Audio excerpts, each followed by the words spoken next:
그분은 원래 훌륭한 그런 경험을 가졌고 기재부에서 경제 비서관으로서도 박근혜 대통령 때 일을 하셨고 IMF에서 가장 유명한 그런 이사 중에 한 분이었습니다.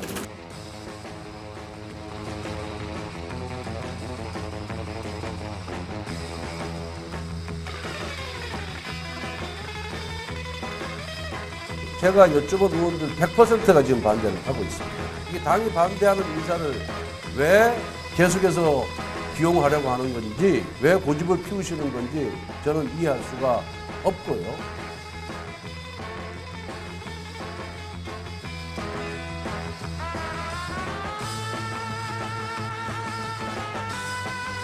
권성동 원내대표는 누구보다도 윤석열 정부의 성공을 바라는 분이기 때문에 그 의도에 대해 가지고 오해는 아무것도 없을 것이다.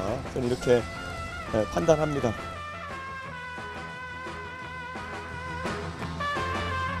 오파유 세대들 민주운동을 통해서 민주주의 성과를 이룬 것에 대해서는 너무나 존경하지만 민주당에 좀 변화를 만들어내고 달라진 민주당을 만들어내야 되는데 좀 그거를 어렵게 하는 그런 부분도 있지 않나.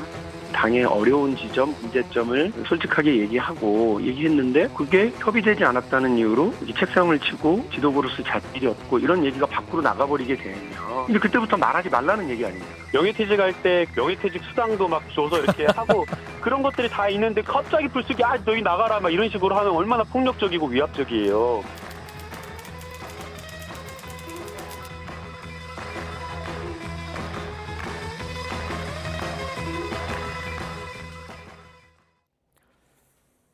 네, 이렇게 지방선거를 코앞에 두고 양당 모두 내홍에 시달리고 있습니다. 여권에선 윤종원 IBK 기업은행장의 국무조정실장 인선을 놓고 파열음을 내고 있고 또 민주당에선 박지원 공동비상대책위원장의 쇄신론을 둘러싸고 내부 갈등이 연장되고 있습니다.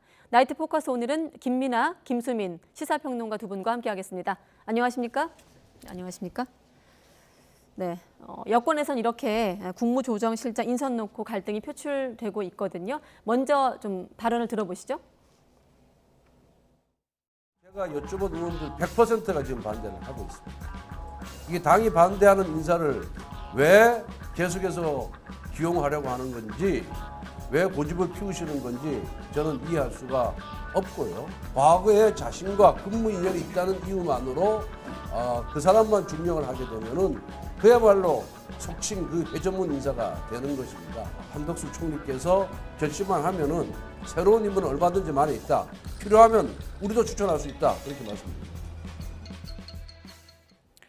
네, 지금 권성동 원내대표 윤핵관 중에 윤핵관이거든요. 뭐 당 원내대표이긴 합니다만은 한마디로 한덕수 총리의 고집이다 이렇게 얘기하고 있는 거예요.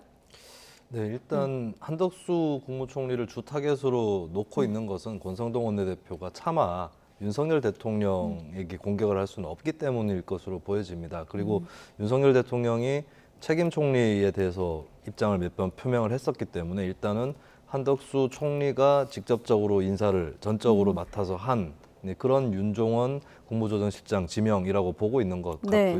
근데 이 사태가 어느 정도는 예견이 되었었던 것이 사실 책임 총리라는 것은 대통령 한 명이 결심해서 권한을 많이 이양한다 수준을 넘어서는 것입니다. 책임 총리라고 했을 때는 대통령의 결심 여하가 중요한 것이 아니라 그 총리가 어떤 과정을 통해서 추천되고 임명되느냐 이게 중요하거든요. 이를테면 국회에서 추천을 했다거나 혹은 국회 차원이 안 되는 현재 여소야되기 때문에 그게 힘들다면 여당 차원에서 내각을 짜는데 개입을 강하게 해 들어가고 사실상 주도를 했었어야 책임 총리나 책임 장관이 되는 겁니다. 근데 이번에 윤석열 정부의 내각은 철저하게 대통령이 일단은 한 명의 인사권에서 출발한 그 내각이었거든요. 네. 그렇다면 이미 그립감이라고 해야 되겠죠. 이 국민의힘 여당 차원에서의 힘은 이미 약화되어 있는 그런 상황이었고 거기에 이어서 조금 어느 정도는 뒷북이라고 볼 수도 있을 겁니다. 그래서 이미 주도권은 권성동 원내대표라든지 당에서 쥐는 것은 굉장히 힘들어진 그런 상황이다라고 저는 그렇게 네. 구조적인 배경이 있다라고 봅니다. 주도권 싸움의 판세를 그렇게 읽고 계시는 거군요. 자, 권성동 원내대표 일단은 당정 간의 불협화음은 전혀 없다고 밝히고 있습니다만은 사실 이런 어떤 분위기는 지난번에 정호영 전 장관 후보자 자진 사퇴를 좀 사실상 요구하는 측면에서도 좀 느껴졌었거든요. 네. 그렇죠. 이제 권성동 원내대표를 비롯해서 당에서 이제 정호영 후보자의 경우에는 네. 정호영 후보자를 안고 뭐 이렇게 지방선거 치르는 것이 이제 불가능하다라고 하는 그러한 이 당내의 여론이 있었기 때문에 네. 그 여론을 계속해서 지속적으로 전달을 했는데 어쨌든 윤석열 대통령이 마지막까지 그러한 어떤 이것을 지명 처리하거나 자진 사퇴를 유도해야 된다라는 거에 대해서 마지막까지 사실은 들어주지는 않았어요. 마지막에 가서야 정호영 후보자의 자진 사퇴가 이제 이루어진 건데 네. 그런데 이것은 어쨌든 지방선거 영향이라는 이런 대전제가 있었습니다. 그것에 대해서 판단해야 된다라고 하는. 그런데 지금 이 사안은 국무조정실장을 누가 해야 된다 또는 하지 말아야 된다 이런 논란을 하고 있는 건 저는 처음 봐요, 사실. 무슨 장관이라든가 부총리라든가 뭐 그런 자리면 이런 논란이 있을 수가 있는데 네. 국무조정실장은 뭐 장관급이긴 합니다만은 결국 국무총리를 보좌하는 어떤 직책 중에 하나인 것이거든요. 네. 그렇기 때문에 이것은 한덕수 국무총리가 원하는 인사를 이제 좀 쓰면 되는 것인데 이렇게 권성동 원내대표가 나서서 이제 이렇게 반대하고 있는 것은 다른 이제 맥락이 있는 거 아니냐라는 어떤 생각을 할 수밖에 없는 거고요. 이게 여러 가지 생각을 해볼 수가 있기 때문에 그래서 네. 언론에서도 여러 해석들을 지금 내놓고 있습니다. 가령 이제 그동안 이제 윤석열 정권에서의 주요 인사는 이 검찰 출신이거나 또는 이제 기재부, 뭐 모피아 출신이었기 때문에 이런 사람들이 다 이제 요직을 장악하고 있고 소위 말하는 늘공 출신들이 이제 지금 이 여러모로 상황을 주도하고 있기 때문에 네. 그래서 이른바 이제 어공에 들어갈 수 있는 당에서 추천하는 인사들이 충분히 이제 지금 인사를 장악하지 못한 상황을 뒤집어 보려고 하는 거 아니냐 뭐 이런 해석도 있는 거고요.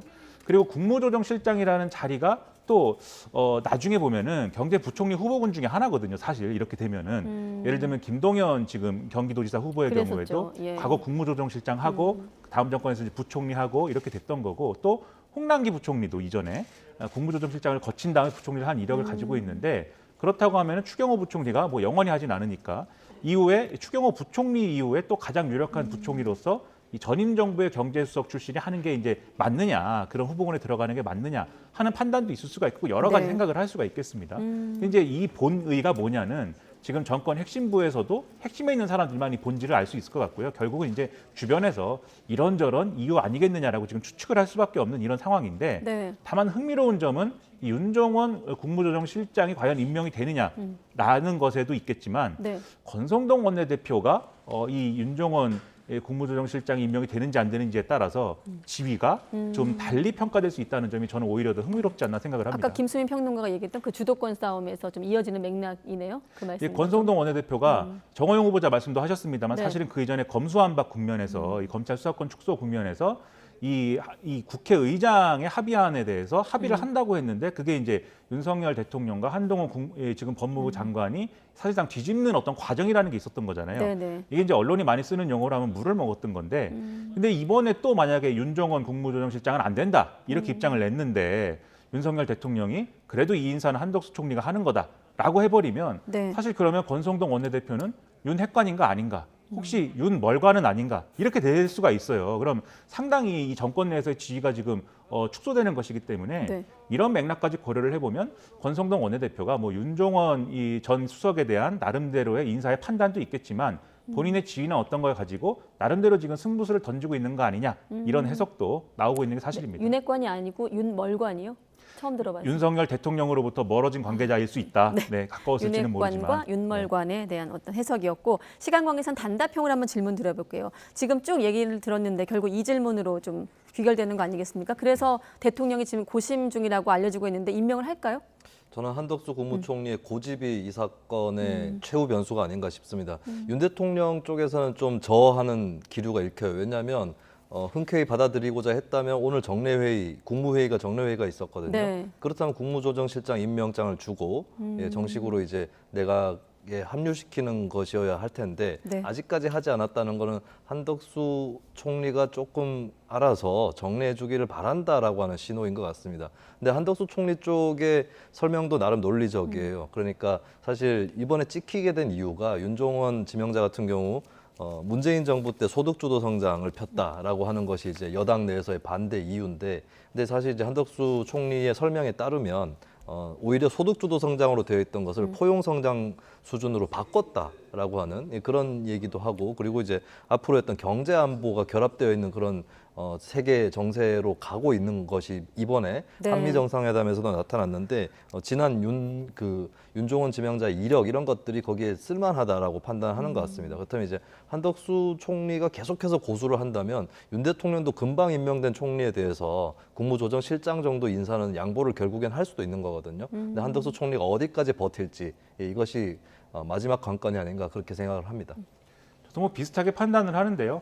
국민의힘에서 지금 권성동 원내대표가 주장하고 있는 뭐 소득주도 성장을 주도했다 이런 것은 사실은 이제 뭐 사실관계가 좀 안 맞는 부분이 분명히 있습니다. 왜냐하면 그 이전까지는 홍장표 경제수석이 소득주도 성장에 대해서 이제 방점을 많이 찍고 추진을 했었는데 그게 이제 부작용이 많다고 하고 논란이 되고 여론이 안 좋으니까 그러니까 결국 기존 관료 출신 중에 이제 경제수석 맡을 만한 사람을 당시에 문재인 대통령이 이제 좀 뽑은 것이고 그리고 실제로 그 이후부터는 소득주도 성장이라는 말은 사라졌거든요. 포용적 성장이라고 했지. 네. 그렇기 때문에 이 문재인 정권의 주요 정책을 윤종원 당시 수석이 했다고 볼 수 없고 또 끝에 가면은 좀 안 좋게 끝나요. 그 경제수석 직책이 뭐 소위 말하는 경질성 인사 아니었냐라는 평가 그때 나왔었는데 네. 그렇기 때문에 문재인 정권 내에서도 윤종원 수석이 너무 지나치게 이 정권 코드나 철학하고 달랐던 거 아니냐라는 평가가 아직도 있는 거거든요. 네. 이런 것이 있기 때문에 이제 이 윤종원 이 전 수석의 색깔 문제는 아닌 것으로 저는 생각을 하기 때문에 결론적으로 앞서 말씀드린 것처럼 이 당이냐 정이냐 그리고 이 그다음에 관료들 내에서의 어떤 나름대로 이제 관료 논리가 또 같이 작용하는 부분도 있고 이런 것들이 종합적으로 한덕수 총리가 어떻게 판단할 거냐의 문제인 것 같아요. 그래서 이 정무적인 판단을 이 한덕수 총리가 하는 것이 이제 중요할 텐데 뭐 내일이 되면 아마 그냥 가는 것인지 아니면 좀 이제 퇴각을 하는 것인지는 내일 드러나지 않을까 저는 생각합니다. 날이 밝아봐야 된다라는 그렇습니다. 말씀이시고 단답형으로 질문 드렸는데 서술형으로 답변 주셨습니다. 그만큼 이 문제가 복합적이라는 얘기가 되겠죠. 민주당으로 넘어가겠습니다. 역시 내용이 이어지고 있는데 자 박지원 비대위원장이 YTN 라디오와 인터뷰한 게 있거든요. 들어보시죠. 거듭 사과를 드리고 이제 민주당을 바꾸겠다 이제 말씀을 드리면서 많은 국민께서도 민주당을 좀 쳐다봐 주시는 것 같다라고 네, 저는 좀 느껴지고 있고요. 이 사과와 쇄신 이게 논란이라고 이제 불러지는데 네. 이것이 민주당에 대한 국민의 관심을 불러일으키고 또 당의 지지율도 끌어올릴 수 있을 것이다라고 네, 확신하고 있습니다. 그 사과라고 하는 것은 받는 사람이 됐다라고 할 때까지 하는 게 저는 사과라고 생각합니다. 선거 이제 얼마 안 남았지만 혹시라도 필요하다면 더 할 의향도 있다 이 말씀이시네요. 당연히 네, 국민께서 이제 받아들여 주실 때까지 예. 네, 해야겠죠. 네, 그러니까 이제 읍소 전략이 이를테면 결집에 지지층 결집에 효과가 있다라고 이제 판단하고 있다는 얘기인데 앞서 국민의힘은 좀 내용이나 잡음이 좀 단순하다면 지금 민주당 같은 경우는 좀 복잡해 보여요. 네, 뭐 내부에서의 반응도 조금 다양하게 네. 나타나는 것 같고, 근데 저는 일단은 이것은 민주당이 선거에서 승리를 하기 위해서는 거치지 않을 수 없는 과정이라고 봅니다. 이 사과가 뭐 읍소 이렇게 표현도 되고 있는데 이제 읍소도 누가 어떻게 어느 시점에 하느냐에 따라서 많이 다를 수 있거든요. 예전에 선거에서 보면은 지게 생겼을 때 그 당의 중책을 오랫동안 맡고 있었던 사람을 필두로 해서 잘못했습니다. 뭐 이런 식으로 이제 읍소를 해서 오히려 이쪽이 선거에서 지고 있구나, 그리고 심판받아야 될 짓을 했구나, 이걸 오히려 상기시키는 그런 역효과를 낸 적도 있었습니다. 근데 박지원 위원장 같은 경우는 민주당에 들어온 지 얼마 안 됐고 그렇기 때문에 민주당이 수년 동안 축적되어 있었던 문제점이라든지 이런 것들하고 직결돼서 연루된 사람이 아니거든요. 네. 그런데도 불구하고 본인이 사과를 하겠다라고 하는 것은 자신과 같은 사람이 당을 바꾸겠다라고 하는 신호를 준 것이다라고 볼 수 있겠습니다. 그래서 특히 이제 지난 대선 때 막판에 이재명 후보가 정권 교체 여론이 높은 상황에서도 추격을 해서 윤석열 대통령에게 0.73%포인트 차이까지 따라붙었는데 거기 보면 이제 많이 인정을 하시겠지만 2030 여성들의 결집이 있었고 사실 20대 여성이라든지 이쪽에서는 상당수가 원래는 다른 후보를 지지하려고 했었는데 막판에 그래도 이재명 후보를 찍었다라고 하는 것이고 그 이유 중에 여러 가지가 있는데 일단은 국민의힘이나 윤석열 후보에 대한 비토가 있었지만 한편으로는 박지원 위원장 영입이 분명히 여기 지분을 차지하고 있다는 겁니다. 네. 그렇다면 이제 그때 확장된 의원을 계속해서 지방선거까지 갖고 가기 위해서는 박지원이라는 인사가 민주당에서 어떤 대우를 받고 있느냐 이것도 굉장히 중요한 바로미터가 될 거거든요. 그래서 네. 저는 뭐 박지원 위원장의 사과 그 자체로 뭐 민주당의 어떤 득표 효과가 있다라고 하기보다는 그 사과를 민주당 내에서 어떻게 소화할 거냐 이것이 이제 선거 막판의 결정적인 시험지로 주어진 게 아닌가 그렇게 봅니다. 민주당 내에서 어떻게 소화될 것이냐 갑론을박이 이어지고 있거든요. 또 여기에 대한 목소리 들어보고 또 평론가님 얘기 들어보죠. 박지원 비대위원장을 공동 비대위원장으로 앉힘으로써 당이 20대, 30대 젊은 유권자들, 청년들에게 더 다가가겠다는 신호를 줬던 건데 지금 일이 이렇게 되면서 민주당은 오히려 젊은 정치인이 무슨 말을 하면 협의하고 말아라. 지도부로서의 자질이 없다. 이렇게 얘기를 가버리는 정당처럼 비춰버릴까 봐서 저는 이제 오히려 답답합니다. 기업에서도 회사에서도 그렇잖아요. 예. 명예퇴직을 한다라고 하면 예. 명예퇴직할 때 그 사람들을 내보낼 때 굉장히 존중하고 예우하고 명예퇴직 수당도 막 줘서 이렇게 하고 그런 것들이 다 있는데 그런 것도 없이 갑자기 불쑥이 너희 나가라 막 이런 식으로 하면 얼마나 폭력적이고 위압적이에요. 공감대도 못하고. 네, 김남국 의원이 말한 명예퇴직 대상자들이 이제 586 용태론과 관련돼서 이제 보면 되는데, 자, 좀 묶어서 질문 드리면 박지원 위원장이 얘기하고 있는 쇄신론 그 한 결이 이제 86 용태론이거든요. 일각에선 당내 안팎에선 이 선거 시점, 선거 앞둔 시점이 이게 맞느냐 이런 또 비판의 시각도 있습니다만 어떻게 보십니까?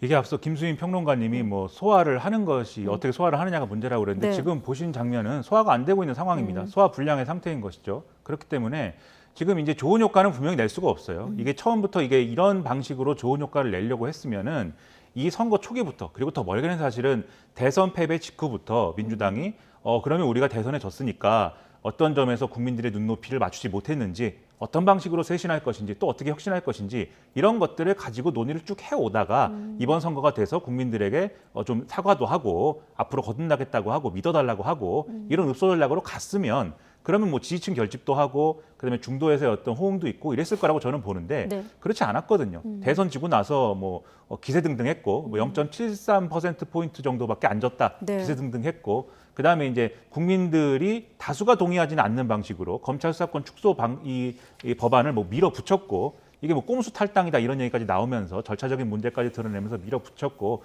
그런 상황들이 쭉 있던 상황에서 이번 선거도 이재명 후보가 뭐 개항을 해 나가는 과정이라든가 이런 것들에 대해서도 국민들이 저게 어떤 사과와 반성과 뭐 혁신의 방식은 아닌 것 같다라는 어떤 그런 평가들이 있었던 거잖아요. 네. 그런 와중에 갑자기 이제 박지원 위원장이 사과를 한다 이렇게 나오니까 지지층도 분열이 되고, 그리고 이 사과의 효과도 충분한 효과를 거두지 못하는 이런 상황이 돼서 이제 소화불량이 된 거거든요. 네. 그런데 어쨌든 지금 사과는 이제 뭐 제가 이렇게 표현하는 게 적절한지 모르겠습니다만 엎질러진 물 아닙니까? 사과를 한 거지 않습니까?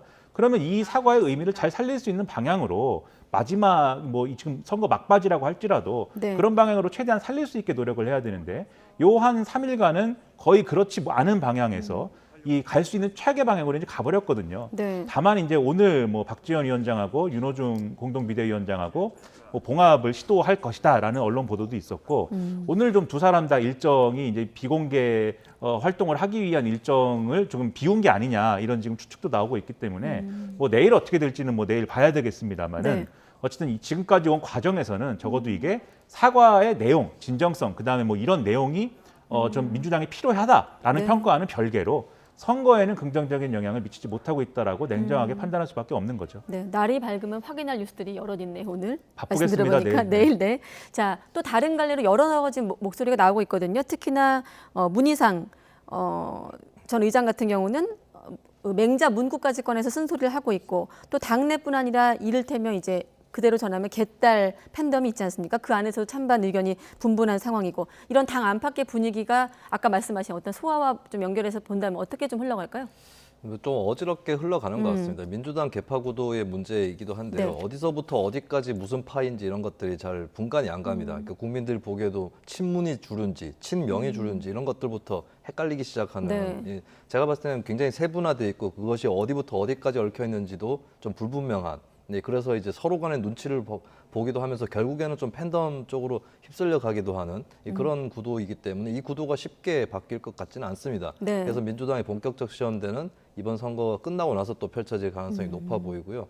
일단 정리가 안 되고 있다는 게 단적으로 드러나는 게, 이재명 고문의 지지층 강력한 지지층 사이에서도 의견이 나뉘는 것 같아요. 현재 이제 개딸이라고 불리우는 쪽에서는 비토 여론, 박지원 위원장에 대한 비토 여론이 굉장히 많습니다.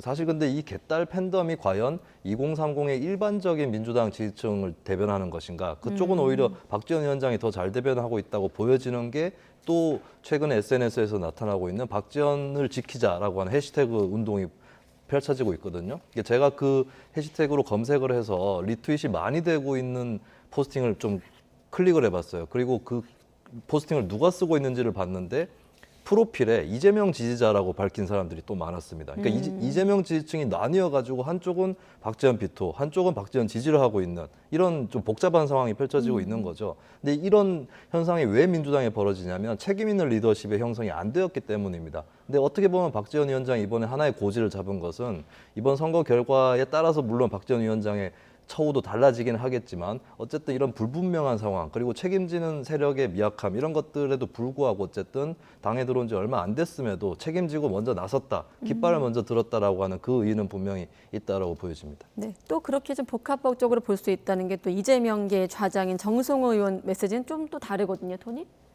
그렇습니다. 지금 이제 소위 말하는 뭐 이재명계라고 언론에서 평가되는 그런 인사들의 톤을 잘 보면은 뭐 박지원 비대위원장의 어떤 이 사과라든가 이런 행보가 뭐 선거 앞두고 다소 이제 아쉽고 부적절한 측면이 없는 건 아니지만 내용은 정말 민주당에 필요한 내용이고 이런 목소리를 냈을 때 존중하는 게 필요하지 않느냐라는 톤이거든요, 지금. 네. 근데 이런 이제 방향으로 간다라고 하는 것은 사실 이 선거 이후에 바로 이제 8월 달에 전당대회를 해야 되기 때문에 결국은 박지원 위원장의 본 의와 관계없이 왜 사과를 하고 그다음에 지금 왜 586 그 용태론을 얘기하는지에 대한 본 의와 상관없이 결국은 이게 8월 전당대회에서 주된 전선이 그어지는 어떤 기준점이 될 수밖에 없는 상황이 됐기 때문입니다. 네. 그래서 지금 예를 들면 지방선거 결과가 뭐 그래도 비교적 좋으면 이 민주당의 어떤 이 내분이랄까요, 내용이랄까요 이런 것들의 어떤 수위도 좀 낮아질 수가 있겠지만 지방선거 결과가 예상보다 민주당이 기대했던 것보다 현저히 이제 뭐 안 좋다라고 하면은 분명히 책임론이 불거지기 마련이거든요.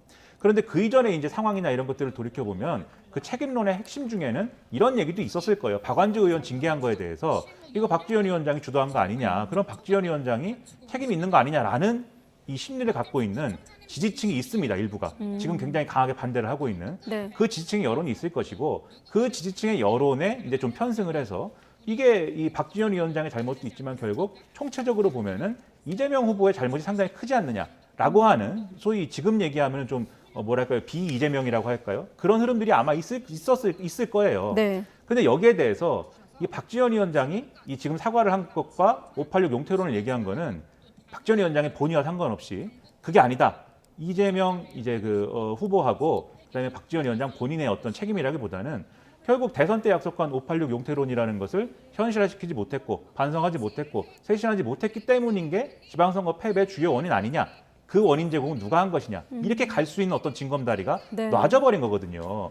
그렇기 때문에 결국은 586 용태론이라는 게 대선 때 얘기가 나왔을 때는 우리가 그런 것도 필요하지만 용태를 왜 안 합니까? 이게 쟁점이었다고 하면은 지금은 왜 그 얘기를 꺼냈느냐? 이게 쟁점이 되는 것은 바로 이 다음에 있을 스케줄이 8월 전당대회이기 때문이고 일전이 불가피하기 때문이다라고 볼 수밖에 없다는 거죠. 네.